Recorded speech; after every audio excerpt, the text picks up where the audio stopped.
ان قریب $1 ٹریلین یعنی کہ 10 خرب ڈالر سے زائد مالیت رکھنے والی کمپنیوں کے ایکسکلوسیو کلب میں ایک چھٹی کمپنی آنے والی ہے. بلکہ پچھلے ہفتے بڑھتے سٹاک کی قدر کے باعث تھوڑی دیر کے لیے اس کمپنی نے اس نفسیاتی حد کو پار کر بھی لیا تھا. پہلی 5 کمپنیوں کو تو آپ سب جانتے ہوں گے، لیکن اس چھٹی کمپنی کا نام آپ میں سے بہت سے لوگ پہلی بار سن رہے ہوں گے. یہ کمپنی آخر ہے کون سی؟ پہلی 4 کمپنیوں کو اس 5ویں کمپنی کی طرح براڈلی سپیکنگ ٹیک کمپنیز ہی کہہ سکتے ہیں. مائکروسافٹ، ایمیزون، ایپل اور گوگل کی پیرنٹ کمپنی الفابیٹ. ان میں سے کوئی بھی کسی تعارف کی محتاج نہیں. فرنٹ اینڈ کنزیومر پروڈکٹس یا سروسز بناتی ہیں اور اچھی بناتی ہیں.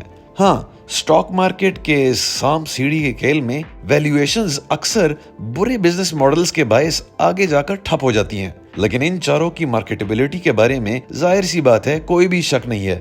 لیکن $1 ٹریلین پلس کی مارکیٹ کیپٹلائزیشن ان کی موجودہ پروفیٹیبلٹی سے نہیں، ان کے مستقبل کے پرومس سے منسلک ہے. سٹاک مارکیٹ کے تمام انویسٹروں نے ان پہ ہاتھ رکھ کر کہا ہے کہ یہ مزید پروفٹس کمائیں گی اور بہت دیر تک کمائیں گی. اس چھٹی کمپنی کا پرومس ان 5 کمپنیوں کی طرح آبویس نہیں. ہاں، فرنٹ اینڈ پروڈکٹس بیچتی تو ہے مہنگے داموں پہ اور اچھے مارجن کے ساتھ، لیکن وہ پروڈکٹس ہم میں سے بہت لوگ جانتے بھی نہیں. کمپنی ہے انویڈیا اور پروڈکٹس ہیں اسپیشلٹی کمپیوٹر چپس اور پروسیسرز. ان کا سب سے بڑا پروڈکٹ ہے GPUs، گرافیکل پروسیسنگ یونٹس. یہ ان کمپیوٹر گیمز کھیلنے والوں کے لیے ہوتا ہے جن کی پسندیدہ گیمز کے لیے درکار پروسیسنگ پاور عام کمپیوٹرز میں نہیں ہوتی. ایڈوانس 3D ڈیزائن اور آڈیو ویژول پروڈکشن کے پروفیشنلز بھی یہی GPUs استعمال کرتے ہیں. لیکن یہ دونوں کیٹیگریز تو بہت تھوڑے لوگوں کی ہے. آخر اتنی گروتھ انویسٹرز کیسے دیکھ پا رہے ہیں؟ جواب ہے آرٹیفیشل انٹیلیجنس اور انویسٹرز کو یہ بات کلیئر ہو جانا کہ AI ہی فیوچر ہے. ہاں، مائکروسافٹ اور گوگل کی AI سپریمیسی پر ایک جنگ تو چل رہی ہے، لیکن AI پروسیسز کے پیچھے مقبول ڈیپ لرننگ الگوریدمز کے لیے پروسیسنگ پاور انویڈیا کے GPUs ہی مہیا کریں گے. گوگل مائکروسافٹ کے علاوہ چاہے فیس بک ہو یا نیٹ فلکس، چاہے فارما انڈسٹری کا کوئی جائنٹ ہو یا ایویشن انڈسٹری کا، اسٹیٹسٹیکل ڈیپ لرننگ الگوریدمز کو استعمال کرنے والی ہر کمپنی انویڈیا ہی کا رخ کر رہی ہے.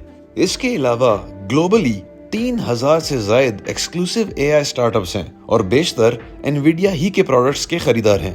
1993 میں قائم کی گئی انویڈیا کارپوریشن GPU مارکیٹ کے نہایت ہی ابتدائی سالوں میں وجود میں آئی. بہت سی کمپنیوں نے مستقبل میں GPUs کی ڈیمانڈ کو پرکھ لیا تھا، وہ بھی جب ان کو AI والی ڈیولپمنٹ کا اندازہ بھی نہیں تھا. لیکن 90 کی دہائی میں 70 GPU کمپنیوں میں سے صرف 2 انویڈیا اور AMD ابھی تک کام کر رہی ہیں. AMD کی اپنی کہانی بھی بہت دلچسپ ہے، لیکن GPUs کے مارکیٹ شیئر میں انویڈیا سے بہت ہی پیچھے ہے. انویڈیا جلد ہی $1 ٹریلین کلب کا مستقل حصہ بن جائے گی اور یہ دراصل عکاسی کرتا ہے موجودہ ٹیک ٹرینڈز کی. مائکروسافٹ نے لیڈ لی تھی پرسنل کمپیوٹرز کے آپریٹنگ سسٹمز کے فروغ میں، ایپل نے اپنے دوسرے جنم میں لیڈ لی تھی اسمارٹ فونز میں، اور انویڈیا لیڈ لے رہا ہے AI اور ڈیپ لرننگ کے فیلڈ میں. بذات خود نہیں، لیکن AI فرمز کے لیے ہارڈ ویئر ڈیولپ کرنے کی فیلڈ میں. شاید خود AI الگوریدمز اور سافٹ ویئر بنانے والی کمپنی اسی لسٹ کی 7ویں کمپنی بن پائے.